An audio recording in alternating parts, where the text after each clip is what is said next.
also well placed and positioned, but often looks silly because, they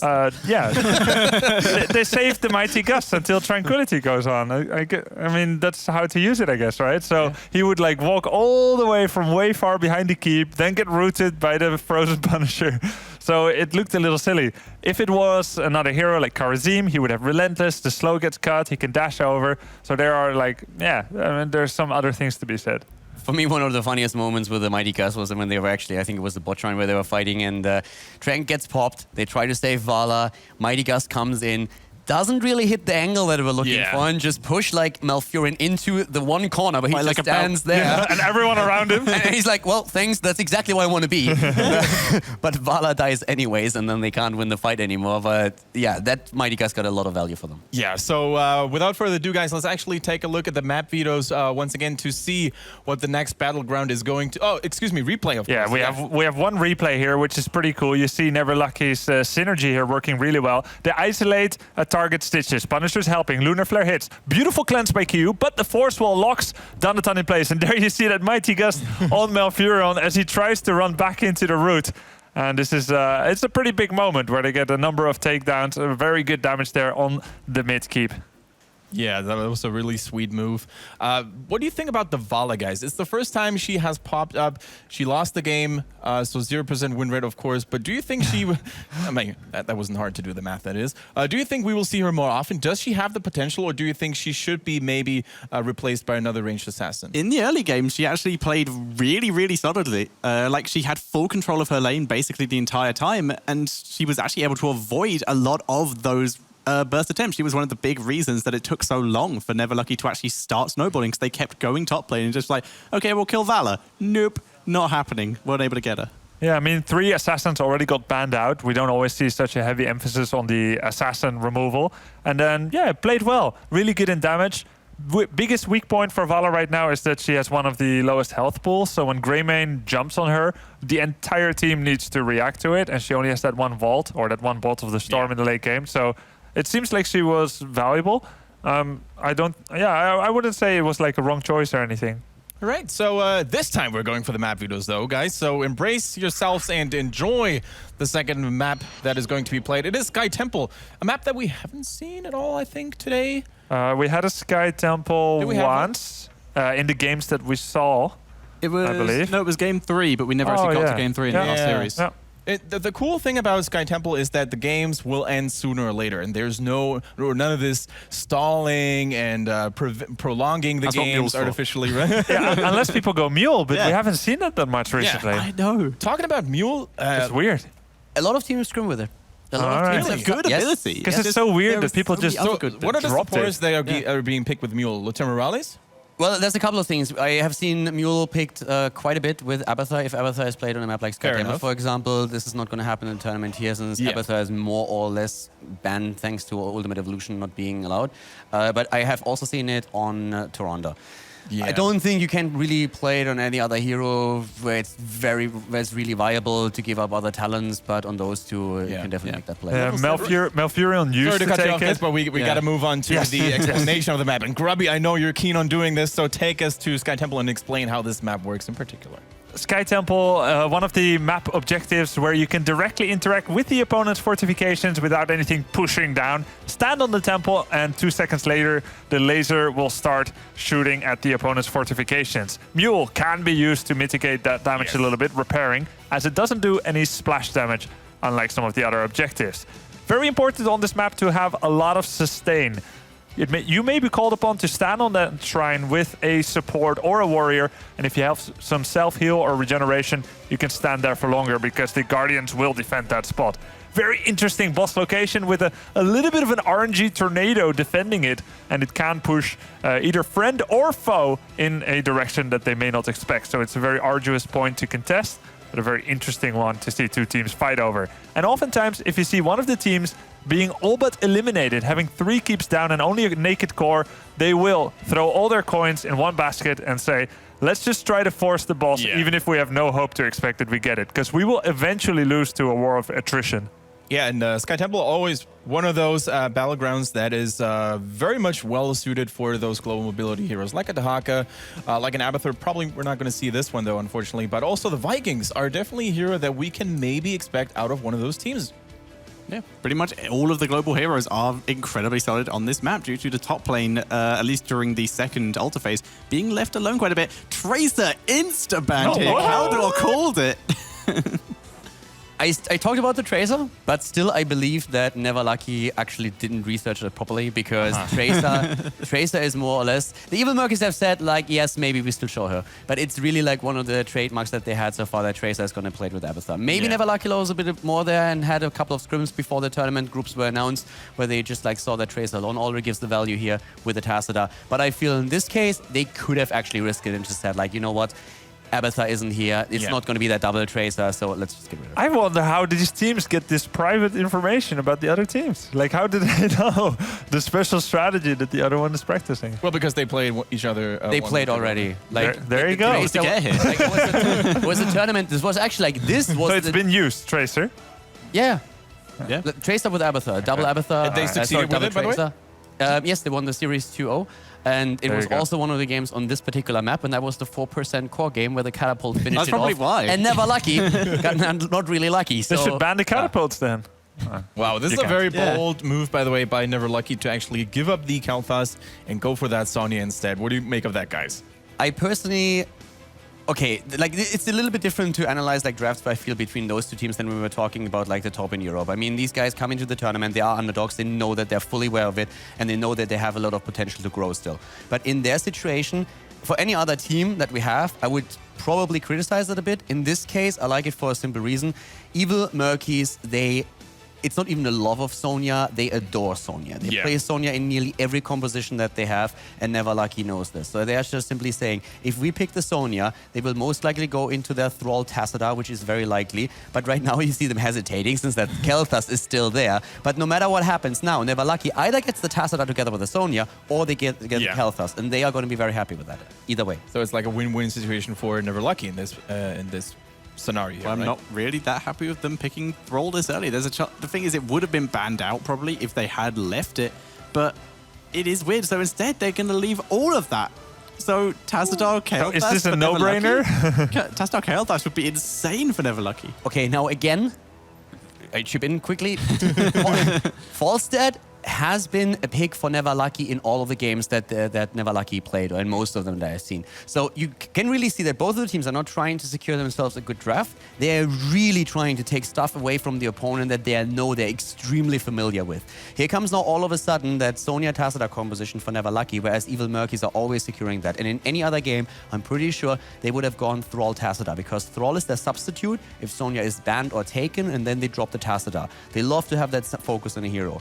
But with how much trouble Falstad gave them, especially with Malfurion in the last game, they picked Falstad away, because now they have also an option to go Malfurion if they want to. If the draft allows it, they have the option for it right now. So there's a lot of mind games currently going on in that draft. This shows the beauty of drafting in Heroes of the Storm, doesn't it, Grubby? I mean, in hardly any other game in the genre, we have such a strategic first phase of the game. Yeah, I mean, I personally love drafts. Like, I can't talk long enough about it. It's almost like they took each other's drafting book and just took all of each other's heroes, like all the other favorites away. Very tactical play. That's ignored again. Li Ming coming out this time. They want the burst damage, which is this is the lowest we've seen Kel'Thas drop. If he's really not unusual. banned here, I'm gonna be amazed. But again, Li Ming gets a lot of value in Sky Temple for the poke. And if you remember, for example, Austin, where we saw Li Ming on this map, highly prioritized by all of the American teams as well, and oftentimes with an AWP build, that's one of the things that they did there a lot. And Never Lucky apparently just feels that they don't get the value out of Kel'Thas that they're hoping for, and that they can poke with Li Ming a little bit more. I would have definitely not minded them going into a Kel'Thas, and I agree with Tetra, they should actually ban him out now, which they do.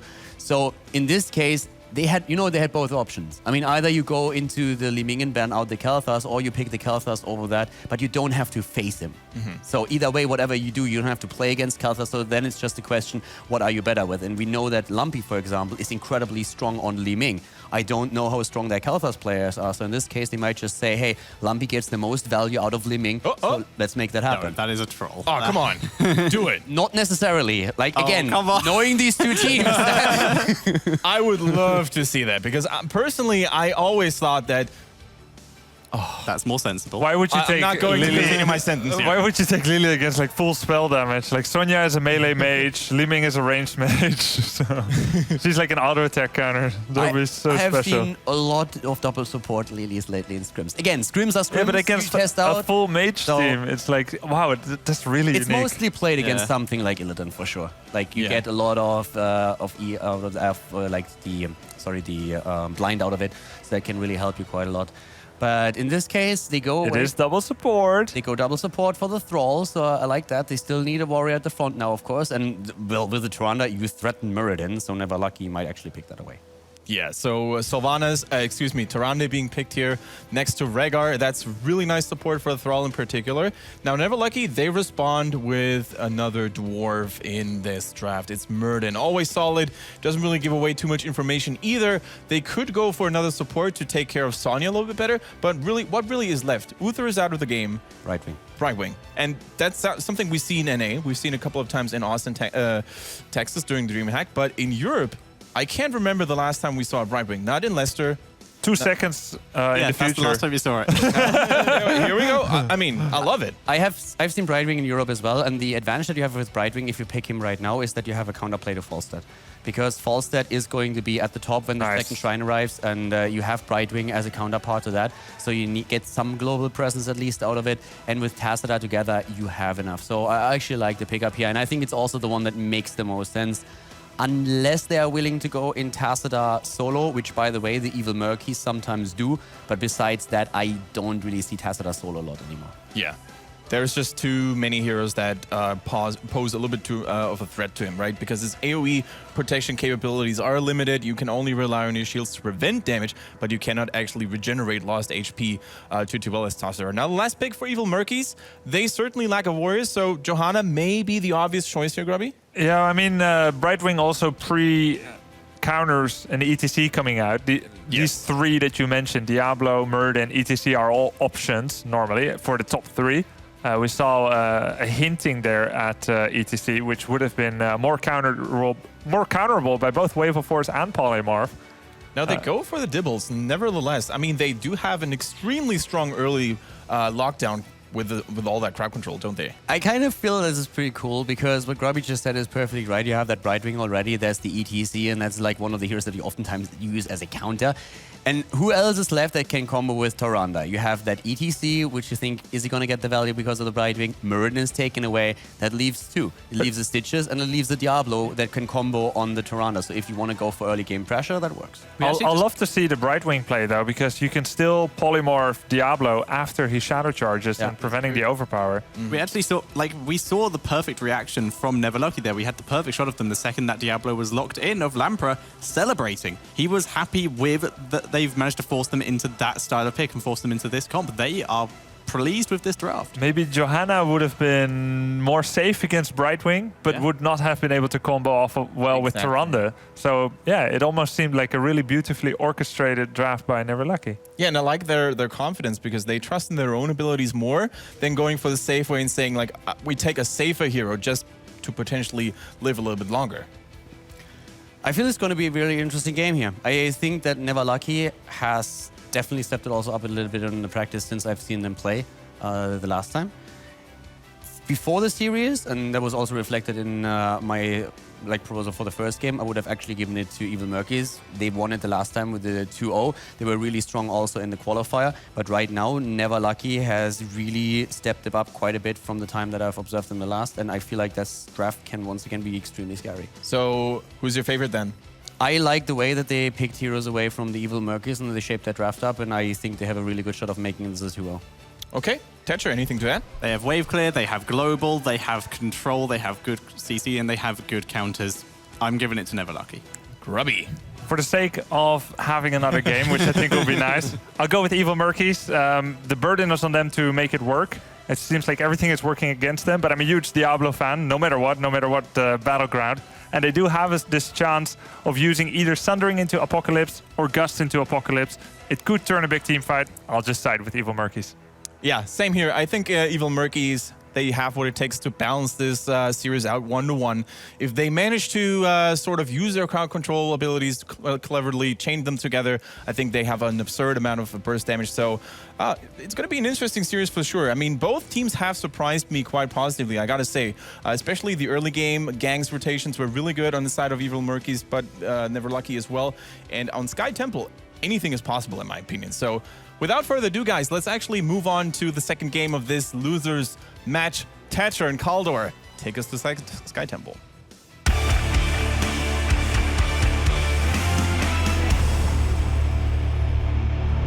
All right, guys, game number 2. Right now, Never Lucky. Looking really solid, and let's see if they can do it again. We are on the Sky Temple. Gonna be an interesting match. I'm not going to lie, I would also welcome a third map. So like, it's definitely going to be... I think it's going to be a bit of a closer game here. Can both of the teams win it? I side a bit with Never Lucky, but I would not object to having a third map between those two. To the left side right now, as we can already see, it's once again the French team. We're having the Evil Murkies here with Tank for the win on the Muradin. We're seeing immediately also now Tic Tac on his Tyrande, and already with the B-step, Arcane on full step with the global. Q is playing Rega, and at the same time then Danatan on Diablo up at the front line. Whereas on the right-hand side, currently 1-0 up in this series, it is Never Lucky playing the Muradin. It is going to be Lanarus playing that Li Ming. Going to be seeing Wolves down in the bot lane, getting ready to teleport up when needed. It is Curson on the Brightwing with a wonderful skin. And we have a Slide on that Tassadar. And finally, we have the Sonya, this time played by Lampy. Lampy not getting his Li Ming, which he really likes to play here, but in this case on the Sonya, who has a double support behind her. Warpaint as the level 1 talent already taken, so with Leeching Plasma you get, of course, a lot of heals out of the hero. And yeah, with the level 1 talent so far, it's also interesting to note that we have Tyrande not going into the owl build here. Yeah, she's going for the extra vulnerable cooldown so she can spam out that Hunter's Mark, which is going to be pretty effective for her. We are seeing Rhaegar going with the extra speed here because this is a huge map. Getting around it quickly is very useful. And Diablo going to be going with block and seeing, like you said, those Sonya talents. That is a very good choice. If you're not looking for the synergy between the level 1 and the level 16 talent with the with your ward, then of course you can always go for that. With the totems, you have usually a very nice situation, also a bit of a warding off if your opponent is trying to engage into you. In this case, they are going for the speed instead, and the Wolf build has become a lot more popular. I like the block on Diablo as well. I mean, this is one of the things that he needs to survive here, really, against heroes, like in particular that Sonya, of course. So an important talent for him to pick up. Yeah, for now, we are seeing both teams just doing a bit of dueling in the lanes. Brightwing and Thrall able to duel each other. Tassadar getting separated out a bit, but he is Tassadar. He is incredibly hard to kill. There's the Dimensional Shift to dodge out the Tyrande stun. And neither team gaining a huge advantage. XP very, very close, but Middle Temple has been left unattended for the moment. So far, Falstad flying up actually now, and that leaves Muradin in the middle. But can they get the kill? They go for Lumpy. They're trying to secure it, but already moving away. So it's a 4-hero squad up at the top, whereas Muradin secures the shot in the middle. At the bot lane, Brightwing is going to soak another lane before she's also able to jump into the fight if Kirsten wants to. Back on the support here, formerly also a tank player for Team Bull Squad back in the days. Yeah, so for now, both these teams looking for any advantage. Lampy dropping some damage to Tyrande, looking for the stun, but Lampy had already backed away here and is still looking for a good angle to try and get some damage off on tank for the win, but the root will land, and Lampy having to pull back to the rest of his team as they are, well, they were outnumbered, but Kirsten has just joined the fight here. And we are seeing both these teams contesting this ride very aggressively. Rhaegar not here for his team yet, but he is on the way down very quickly. Yeah, Rhaegar is actually moving back onto lane for extra experience right now. They're still trying to soak. Both of the teams are on the shrine as we speak. The level 4 talents are there. They didn't really take too much down yet, and even with the 4 players, we're having the push straight in, but that stun doesn't hit anything. Laranas is trying to move in. He's very deep, needs to be careful. Tic Tac wants to kill. Arcane is also following it up, but Tassadar is there with an immediate shield, making sure that Muradin survives. Danatan also on the way back now. He was under a lot of pressure on Diablo here, but is able to retreat as the fight still rages on over the last few temple shots. Yeah, Never Lucky taking those last few shots, although a lot of those throughout did go over to the Evil Murkies, and they got the final shots from top lane as well, with Q, who was able to soak XP as well. So now, Evil Murkies ever so slightly coming out a bit ahead in XP, but Never Lucky not very far behind. We have Tyrande going into a much damage-heavier build than before. The focused attack taken now. Tic-tac on the hero this time. So you can already see that with the double support, they're looking, of course, for quite a bit of synergy here, but they want to have support for Thrall, but at the same time, they're also willing to sacrifice a bit of that to get extra damage out onto the map and make sure that they can maybe get an easier burst here. So this is a really, really important part of their draft now as well.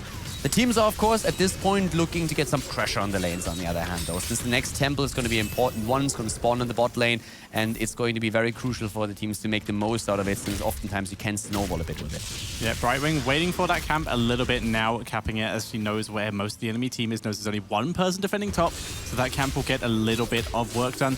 And Brightwing yet to pick her level 7 as she is waiting to see if she needs the cleanse. But the shield is very, very useful here when you're running with that Sonya, so it would really suck if she had to give that up.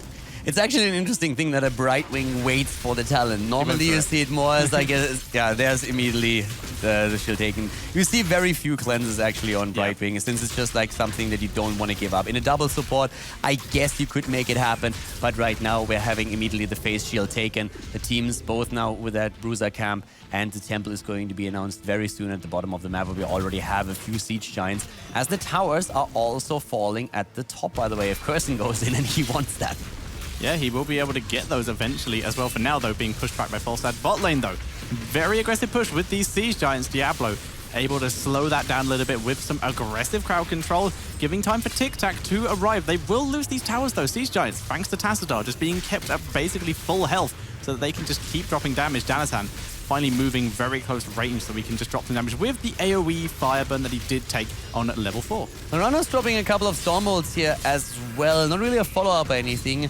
Doesn't have mana problems yet. They are missing this one, but of course Shrine is about to be taken. Curson defending the top. He's going to move in at the last moment possible. Yeah, and that's exactly now when Laranas finds himself in a bit of trouble. Once again, we are seeing the Evil Murkies moving back right now. They need to be careful here. Shrine is still taken as Sonya is soaking the shots, trying to drop that forward. The level 10s are still a bit far away. They are very unlikely to drop during the fight unless the teams prolong this even further. But the kill attempt against Curson and Brightwing. Can't cleanse yourself. There's no cleanse available in the first place. So that's the kill that we're looking for right there. Yeah, that leaves Sonya as still trying to get the backline. They take down Diablo already. Sonya is on Rhaegar trying to chase him down, but Slide being pushed back as well. Sonya coming in to try and help with the cleanup. But currently it's only Lanarus and Lampy here. They're trying to get him. They're going for tank for the win here. They pick him off. Slide just sitting in here, dropping shield with D2. Cursed is already back, bringing out the polymorph. They get the kill. They get 4 kills right now, and this all started off with a kill against Brightwing, but then it was just like a counter-aggression that happened immediately. Worked really well for them here, and they were following it up with kill after kill after kill. Tassadar, of course, with that 7 and all the preload on the shields, really getting a lot of value for the team. But now we have the earlier level 10. They get the last few shots. The fort is down at the bot lane from a structural point there in a really good spot. And they are, of course, now just trying to get that synergy in the team fights now that we have the heroic abilities in play, which basically oftentimes reshuffles the entire set of it. Yeah, the Blink heal picked up by Brightwing, completely ruining the leap into Emerald Wind dream that we do sometimes like to see, but it's so rare. It is very important to have that Blink heal, especially when you're going such a CC heavy comp, because it not only drops the hitting for your team, it gives Brightwing that escape that she might lack compared to some of the other supports. Talking CC, we're having Apocalypse and Sundering taken. Yes, so the combo. Yeah, Sundering into Apocalypse can be very, very dangerous, especially if you have also a Tyrande that can simply drop the Starfall on you. Tyrande even with the battle momentum here, so she's getting the cooldown reduction on top of it as well. But yeah, this is a very, very cool setup when we're talking heroics and like team fight potential overall. So I'm really, really hyped for that next temple fight. And you mentioned cooldown reduction, battle momentum on the Diablo as well. Yep. Not going into the extra health or any of the other tanks he can take on that level. He is just like, we want to stun you as much as possible, and that's basically what this entire team is about. Thanks for the win. Having to pull back a bit outnumbered in the bot lane, and as such, the Siege Giants cleared up pretty convincingly. And Tyrande looking for an opportunity to try and get someone with the Alv, maybe demount someone to drop a stun. Boss aggroed for a second, but both these teams just posturing for the moment, neither one looking to overcommit yet. That's one of the things that can actually backfire a little bit. By accident, you aggro the boss, and all of a sudden you're forced in a team fight where you have 5 heroes in front of you, the boss behind you, and like, who the hell did attack that guy? Force walled from retreating and gets stunned by the boss. It is a beautiful thing to accidentally get killed by the boss. Nothing worse to experience that you're getting stunned into a boss stun. Yeah. It's like, it's an absolute disaster. And that's the moment when you look at this, it's like, this didn't really just happen, did it? Yeah, this is not what we intended. Didn't get that far, though, in this fight at least, but we have to be always careful. Tic-tac! Get all. That ragdoll being blasted away. Nice Mighty Gust here, saving Thrall for a moment. Aura Kane taking the opportunity to just simply use his own heroic to save his team. But of course, still 5 kills against 2, early level 13. Very solid situation for Never Lucky, and they are trying to capitalize on it by taking both temples. Yep, and it looks like they will be able to, although a bit of contesting on the bot one. In fact, a lot of contesting, a lot of heroes coming down. That's actually Muradin. Takes a little bit of harassment, but he is completely fine. Able to pull back, and the reaction to this, Brightwing left in the mid lane to absorb the temple. Everyone else coming down. Muradin maybe able to try and get a trap on someone. They're rolling into the side. Want Araken, but nice barrel roll, dodging out that Mystical Spear of Lampy. There's quite a lot of shots still left, but 13 versus 13 talents. Once again, they're starting to move in now with 2 giant killers that will make Muradin's life a lot harder. Danatan, on the other hand, is already on half HP, so he has to be very careful here, especially since Brightwing can jump in any second, and that's going to happen in a moment. But she soaked all of the shots at the top, and that's the last fort that goes down here. Danatan is completely zoned. Has to be Ancestral. There's still the opportunity, and we're having Never Lucky jumping in and trying to chase them. Lot of damage coming out of Falsa. Good Sundering Curse, and Blink heals himself, but he still gets caught here, and murdered as well. Suddenly, Evil Murkies just destroying Never Lucky here. Araken going aggressive here. He was trying to get it, but no, them teleport out the way of the Gust. Wolves able to stay safe here, and Araken nearly getting himself killed off there. Like, that was really, really close. We have a quick replay of that. I want to see that again. Already, here comes, of course, the Apocalypse. Stuns Laranas, the kill against Muradin. And then they're following it up with a quick kill against Lumpy. And now watch for Falstad. Okay. Oh, well. Unfortunately, we're not going to see that again. But of course, you saw what happened. He was actually jumping. He jumped a little bit too deep into the fort. Got attacked by the fort and by the hero. And the only thing that kept him alive was Rhaegar with a quick heal here. And yeah, Falstad only like, oops. Yeah, if he got the Gust, that would have been sick. Yeah, but he didn't. Just a bit short.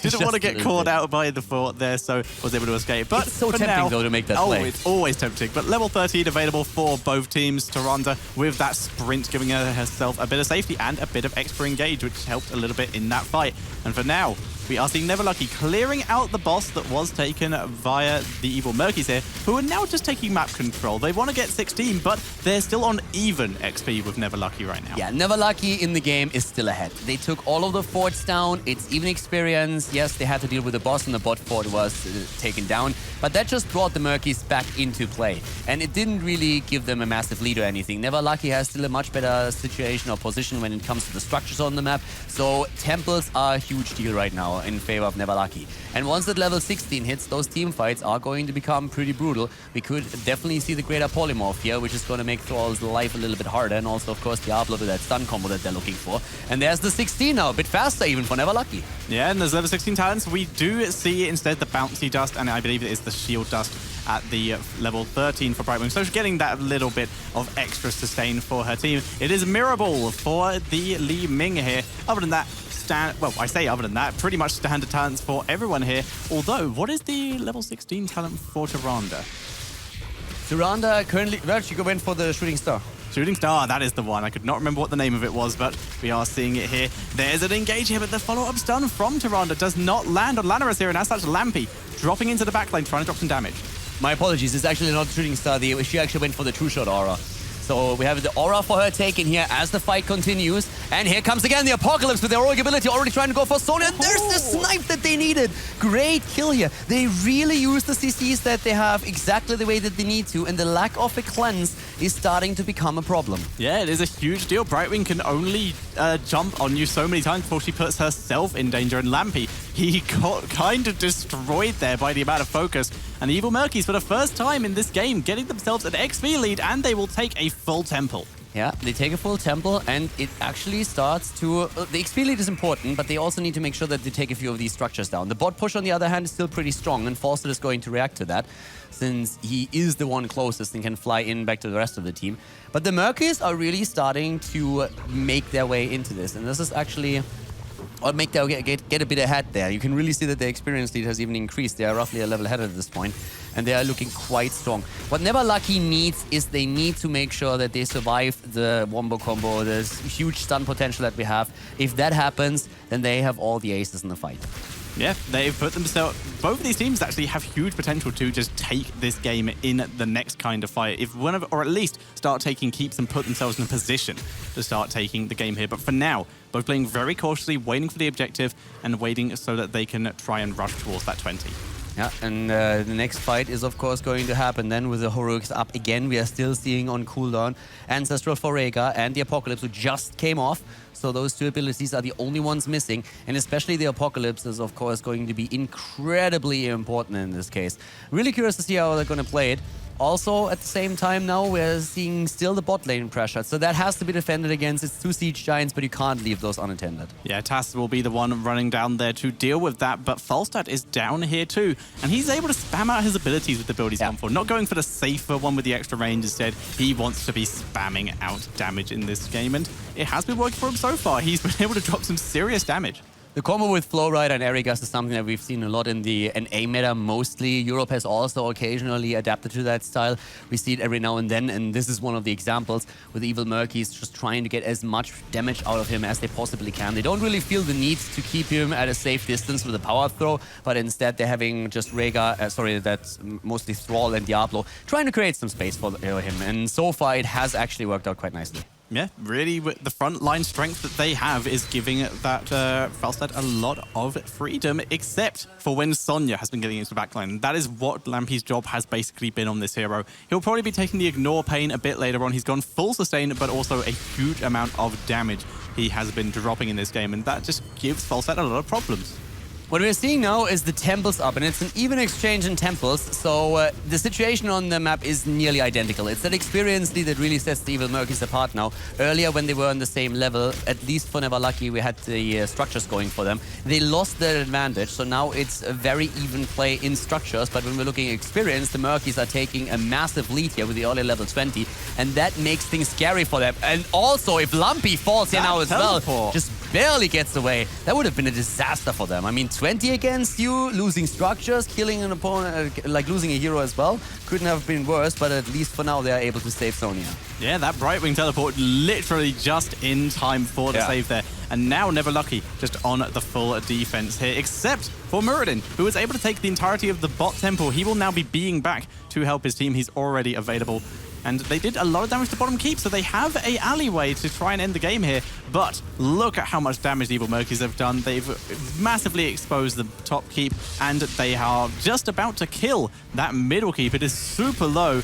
A final here from Falstad comes in, and they're able to take the first keep of the game. This is putting incredible pressure on Never Lucky now. They at least put some damage onto the bottom keep of the Evil Murkies as well, but just not enough. And now with a lot of Terror as the talent on the side of Diablo on 20, that's a lot of sustain that you of course have during these fights too. But we will at least see a 20 versus 20, or do we? Oh my god. Draw with Thundering. They engage into it without the 20. Yes, Thundering is down, but I would be very careful about that. They are so close to 20. They want to just try and get it via tick and try and make the most of this opportunity while Thundering is down. In goes Lampy, dodges out a second stun, and as such, Diablo's flip there doesn't do too much. In comes the Starfall with the extra damage. 20 is hit right now, but the Mighty Gust in perfect timing for that level 20, disengaging from Never Lucky and giving the Evil Murkies a chance to wait out their cooldowns. Yeah, I'm not really convinced that going for that fight without having the 20 ability was the best thing there. If you get slammed into the ground just once and there's a snipe against Sonya, for example, that's the problem. Once she has 20, she has Ignore Pain. That helps her a lot. Also, that boss move here. They don't have a cleanse. Mighty Gust is down. Oh, the force wall! It's gonna be close. Diablo's in! It's gonna be very close. Diablo is gonna have the Apocalypse, and there it is. They get the boss on the other hand. That's the big win, but can they stay alive? That's a different question. Sonya goes deep. Lumpy is already on the case. Diablo is in trouble. So is Thrall. Both of them are being attacked. Lumpy is there. Look at that damage from Li Ming. Oh my god, nobody saw that coming. All of a sudden, Tank and TikTok are both low and barely survive. They move away. That boss is still on the bottom keep, by the way. Yeah, everyone's split splitting up to do damage, but Lampy going ham. He gets Danatan. That is so far the only kill in this fight, but he had the revive, so the keep will go down. Boss has so much health. We're going to see Never Lucky push with this, but it's still a 5 versus 5 here. That's when Never Lucky, the last time, actually lost the game. There comes the attack. They're starting to whip in. The boss is on the court. The shield is nearly gone. At the same time, Lumpy is just barely getting out of there. So close. Larana is also about to die. The boss with the damage on the core, but I guess finishing there was out of the question. Never Lucky, never again. They're not making the same mistake. They're pulling back this time and heading towards the temples. They've taken a keep. They've done damage to the core. They've done what they need to do. Those storm shields from Tassadar and Brightwing saving that entire fight for Never Lucky there. Yeah, that could have turned into a disaster fast. But right now, this is again the time for temples to be taken. And we're having both teams in full force here with 5 heroes. And they are looking for their team fight again. But the shots are fired against Never Lucky. And they will lose the second keep if they are not careful here. They need to secure this position. And the Evil Murkies, they're actually completely fine with this. They're just simply moving up to the top. And they are using False Stat to fly in a bit faster with this Epic Mount. And they will blast away against their keep. Yeah, they're trying to use that Epic Mount to out-rotate here. This keep will go down here. Never Lucky cannot get in there in time. Brightwing, though, has just stayed on at that middle temple, has taken the final shots, and now needs to come up here. Lanarus holding the keep. They've actually not going to have the keep die for now. Brightwing has arrived.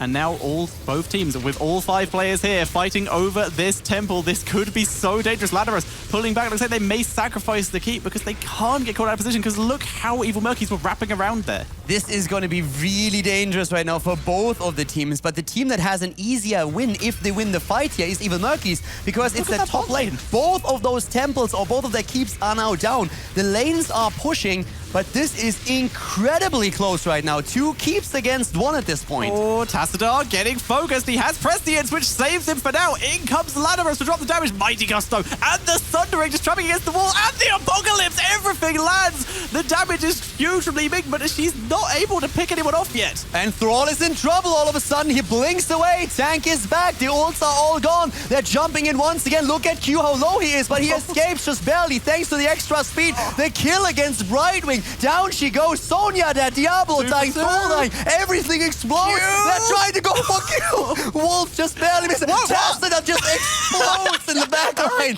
Oh my god. Ara again denies him. And that was not what they expected. All of a sudden it's a 2 for 3, but False Stat. Laranas is there. He doesn't have the damage. Li Ming, on the other hand, she does. If she gets the kill. Damage. She needs to be careful where she's positioned, though. But now these shots moving on to the final keep of Never Lucky. But the first couple buildings first.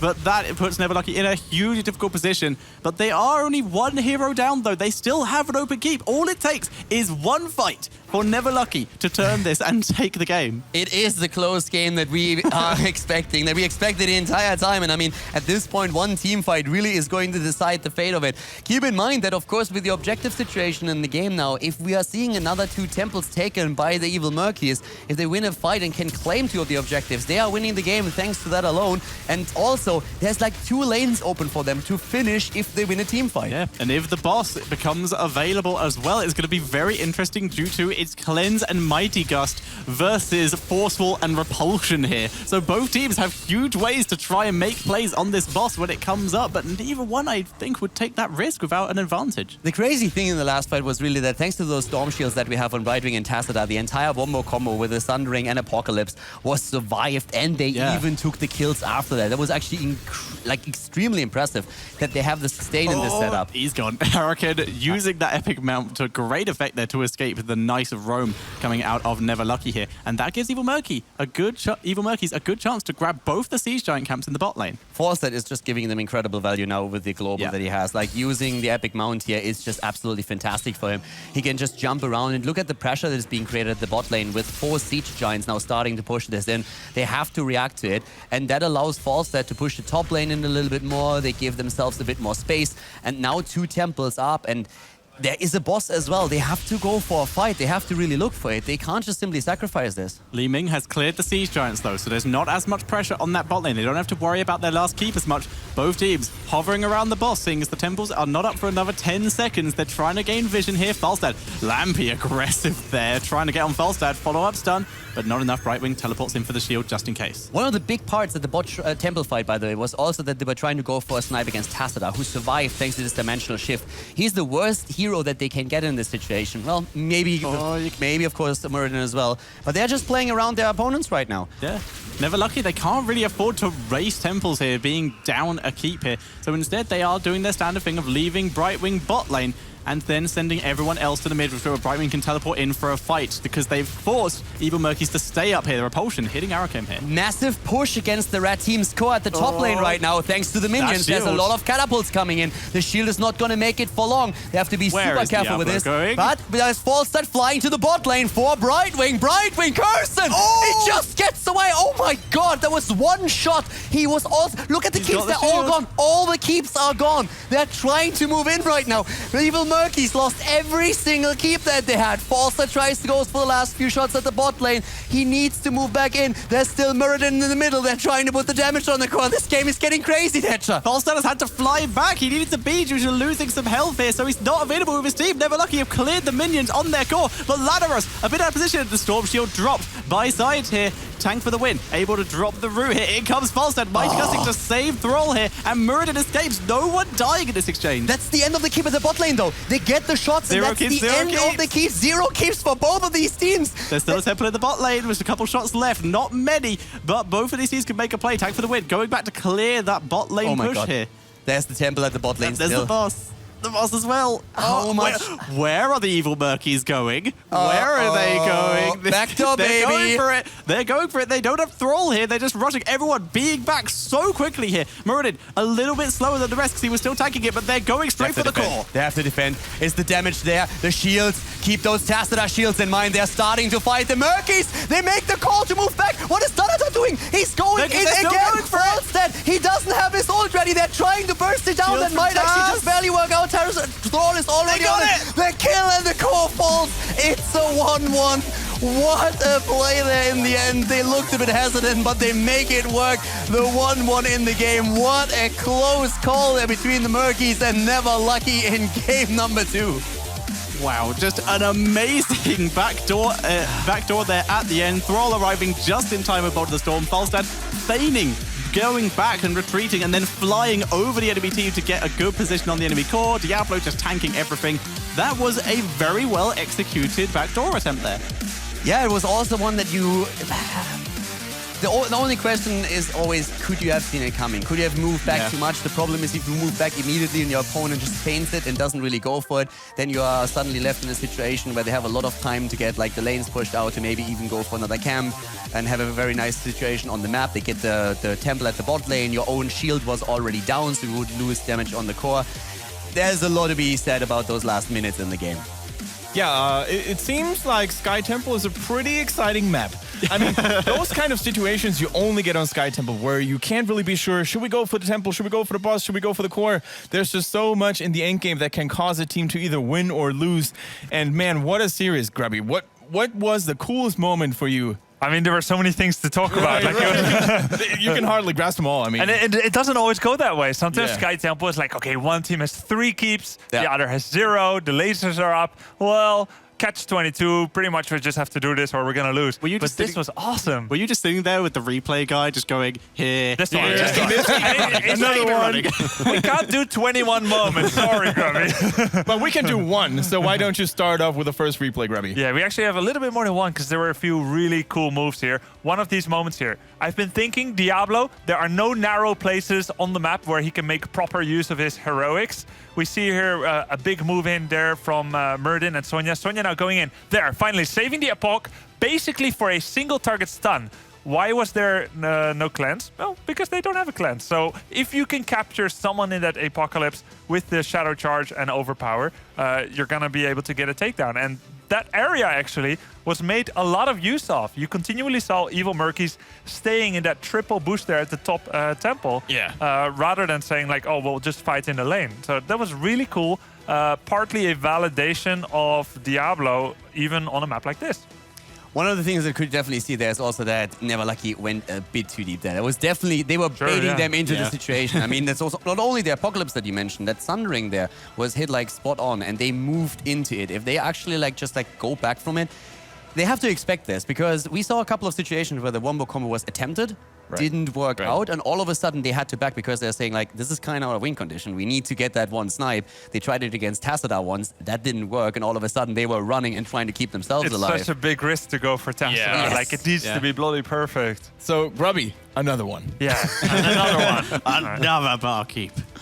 Yeah, this was a pretty cool moment, which actually allowed a boss contest with the casters. You guys were talking about why move in with 19.9. It's pretty risky. They knew they were going to get the wave, but still, that was quite ballsy. But they got something out of that. Starfall used and Mighty Gust used, which meant that they could go for the boss and actually capture it with repulsion. Yeah, they did it really well. The Force Wall as well to like set up for enough time. Like they were that far away from capping it when Diablo came in, which was really nicely done. But Li Ming on point with that repulsion. The cleanse was not on the Diablo in time. Yeah, especially like the way that the Force Wall was placed to cut off the top. Because if they cut off the bottom, Diablo goes up. Repulsion maybe pushes Diablo against the north wall. So that was really well done. And Grubby, you smart, you loyal. Ain't another one. Let's go for play number 3. Yeah, here's the last one. I mean, you saw the end of the game. This was beautiful. The Sundering kind of missed here, but a beautiful Mighty Gust into Apocalypse there. And you know, I was thinking, there's so many things happened since this was the big, that was the Tassadar moment, I think, where they went for Tassadar accidentally. Yeah, exactly. And then very risky. You just used all your basics. And the 2-for-2, which looked really, quite balanced until suddenly Excite there.